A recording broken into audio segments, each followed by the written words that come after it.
इस वीडियो में हम सीखेंगे पंक्चुएटिंग डेट्स, यानी जब जुमलों के अंदर तारीख वगैरह लिखी जाती है तो उसके साथ किस तरह से पंक्चुएशन के जो निशान होते हैं, कॉमा वगैरह, उनका किस तरह से इस्तेमाल किया जाता है। तो एक जुमले के अंदर डेट्स को पंक्चुएट करने का तरीका सीखने के लिए हम कुछ एग्जाम्पल से मदद लेंगे, मिलकर इन्हें पढ़ते हैं। पहली एग्जाम्पल है, Akram was born on November the 21st 1985, यानी अकरम 21 नवंबर 1985 में पैदा हुआ था। तो इस जुमले में आप देख सकते हैं यहाँ महीने का जिक्र है और फिर इसके बाद तारीख भी है और उसके बाद साल या सन लिखा गया है, लेकिन तारीख और साल के दरमियान में कॉमा के निशान का इस्तेमाल किया गया है। तारीख को जब महीने के बाद लिखा जाता है तो इसे पढ़ते वक्त इनके दरमियान द का लफ्ज़ इस्तेमाल किया जाता है, जो कि लिखा नहीं जाता। जैसे कि यहाँ पढ़ते वक्त इसे इस तरह से पढ़ा जाएगा, नवंबर द 21st। और इसके अलावा तारीख को जब महीने के बाद लिखा जाता है तो इसके साथ ये जो ST यानी फर्स्ट की जो शॉर्ट फॉर्म है, इसे नहीं लिखा जाता। इसके अलावा तरतीब के लिहाज से आप देख सकते हैं कि यहाँ साल जो है इसे आखिर में लिखा गया है और तारीख या महीने को इससे पहले लिखा जाता है। अब देखते हैं अगली example, he was born on Monday November the 21st 1985, यानी वो पीर के रोज़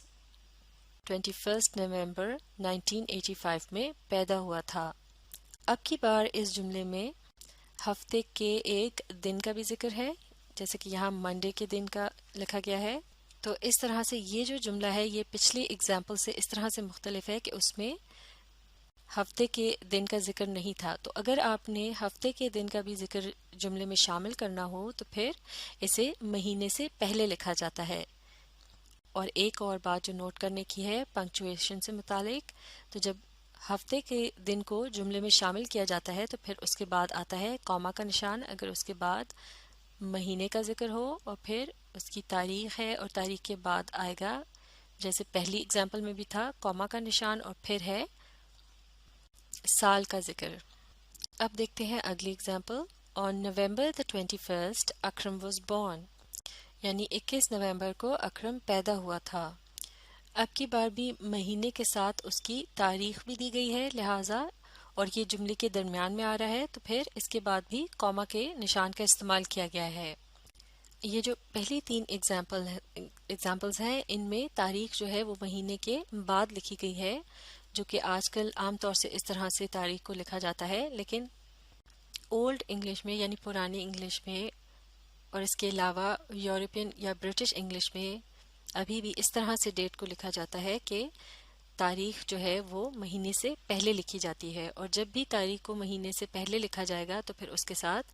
ST यानी फर्स्ट की जो शॉर्ट फॉर्म है, या फिर अगर यहाँ 22nd होता जैसे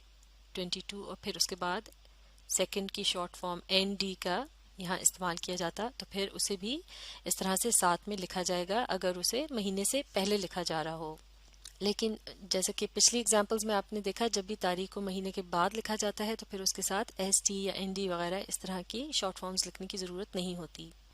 लेकिन अब की बार भी आप देख सकते हैं, चूँकि यहाँ इस जुमले के अंदर तारीख है जैसे कि 21 और उसके बाद है महीना,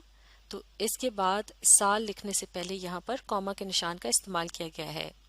लेकिन अब एक और अहम बात समझना बहुत ज़रूरी है, और वो ये है कि अगर जुमले के अंदर सिर्फ महीने और साल का जिक्र हो, यानी उसके साथ हफ्ते का नाम या फिर तारीख का जिक्र ना हो, जैसे कि यहाँ 21 तारीख इन बाकी पिछली तमाम एग्जाम्पल में इस्तेमाल की गई है, तो फिर इस किस्म के जुमले में कॉमा के निशान की ज़रूरत नहीं होती। जैसे कि ये जुमला है, ही वॉज बॉर्न इन नवंबर 1985, यानी वो नवंबर 1985 में पैदा हुआ। इसी तरह से अगर जुमले के अंदर सिर्फ साल का जिक्र हो तो वहाँ भी कॉमा के निशान की ज़रूरत नहीं होती। जैसा कि ये जुमला है, the year of 1985 marks the date of his birth, यानी 1985 वो साल है कि जिस साल में उसकी पैदाइश हुई। तो लिहाजा जिस जुमले के अंदर सिर्फ साल या फिर महीने और साल का जिक्र हो लेकिन तारीख वगैरह का जिक्र उसके साथ मौजूद ना हो, तो इस किस्म के जुमलों में आप कॉमा का निशान इस्तेमाल नहीं करेंगे। तो इस वीडियो में आपने सीखा कि किस तरह से एक जुमले के अंदर डेट्स को पंक्चुएट किया जाता है। इसको کو اچھی طرح سے سیکھنے کے لیے آپ اس ویڈیو کو ری پلے کیجیے اور اس کے ساتھ ساتھ پڑھنے، سمجھنے اور لکھ کر پریکٹس کرنے کی کوشش جاری رکھیے۔